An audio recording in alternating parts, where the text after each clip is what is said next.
नमस्कार,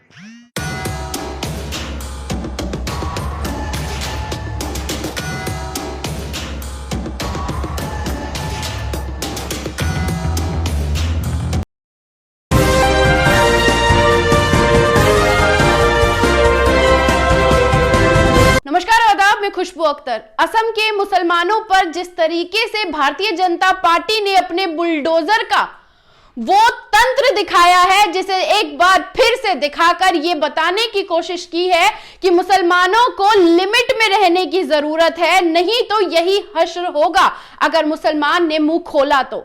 लेकिन असम के वो बंगाली बोलने वाले मुस्लिमों के घरों को जिस तरीके से सत्ता ने तोड़ दिया है, उस पर सवाल उठ रहे हैं। लेकिन वो सवाल आपको कहीं और तैरते हुए नजर नहीं आएंगे।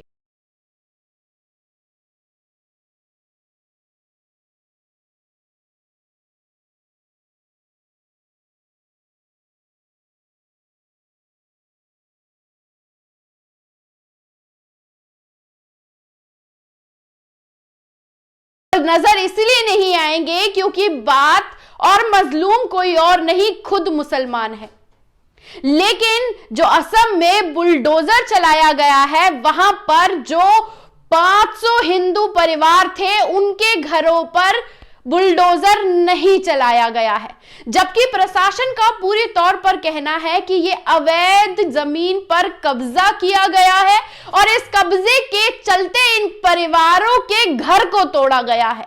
अगर प्रशासन की इस बात पर भी हम यकीन करें तो जब अवैध जमीन किसी ने हड़प की है तो फिर सबके घर टूटने चाहिए थे। लेकिन चुन चुन कर घर तोड़े गए मुसलमानों के, और मुसलमानों का घर तोड़ने के बाद कहीं कोई सुगबुगाहट नहीं है।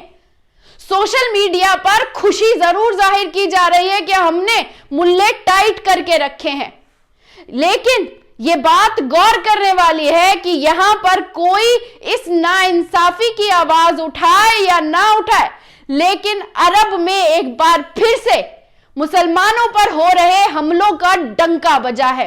और अरब के शेख अब्दुल्ला अल मादी ने वीडियो को ट्वीट करते हुए भारतीय जनता पार्टी की नाइंसाफी वाली नीति पर सवालिया निशान खड़े कर दिए हैं। हम आपको बताते हैं कि इस ट्वीट में क्या लिखा गया है, जिसके बाद अरब में हंगामा मच गया है। अब्दुल्ला अल मादी वीडियो को शेयर करते हुए कहते हैं कि 600 पुलिस, 43 इंक्यूटर, 50 ट्रैक्टर यहां पर इसीलिए डिस्प्ले किए गए हैं क्योंकि यहां पर बंगाली भाषा बोलने वाले मुसलमानों को असम में इनके घरों पर जो 300 हाउसेज हैं उस पर इंक्रोचमेंट की गई है, जिसमें उनका ये कहना है कि वो इलीगल तरीके से गैर कब्जा कर इस जमीन पर रह रहे थे और ये जमीन जंगल की जमीन प्रशासन ने बताई है। लेकिन इसमें एक और सवाल खड़ा होता है, but on this contrary 500 Muslim family live there also were unaffected. वही सवाल ये खड़ा होता है कि वहां पर 500 और हिंदू फैमिलीज रहती हैं, लेकिन उनको कोई नुकसान नहीं पहुंचा है। ये आपको कहीं से इनह्यूमन और वन साइडेड एक्शन नहीं लगता?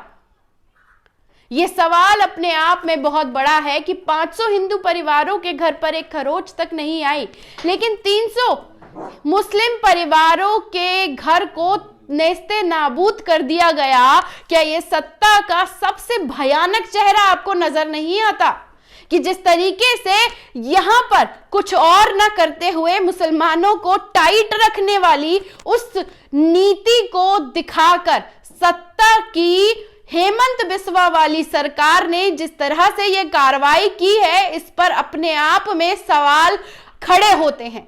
लेकिन इस सवाल को जब अरब के शेख ने सामने रख दिया तो हंगामा पूरी तरीके से मच गया है कि यहां पर पूरी तरीके से इनह्यूमन तरीके से मुसलमानों पर हमले हो रहे हैं। दोस्तों, आपको यह जानना भी जरूरी हो जाता है कि 2 दिन पहले एक रिपोर्ट अमेरिका की संस्था ह्यूमन राइट वॉच ने सत्ता के खिलाफ पब्लिश की थी, जिसमें 712 पन्नों में ये साफ तौर पर लिखकर बताया गया कि किस तरीके से 2014 के बाद सत्ता जब काबिज हुई तो मुसलमानों को, आदिवासियों को, दलितों को किस तरीके से निशाना बनाया गया, स्टूडेंट्स को पकड़ा गया, पॉलिटिकल प्रिजनर्स को जेल में ठूसा गया, पत्रकारों पर हमले हुए, उन्हें गिरफ्तार किया गया, जिसने मुंह खोला उसको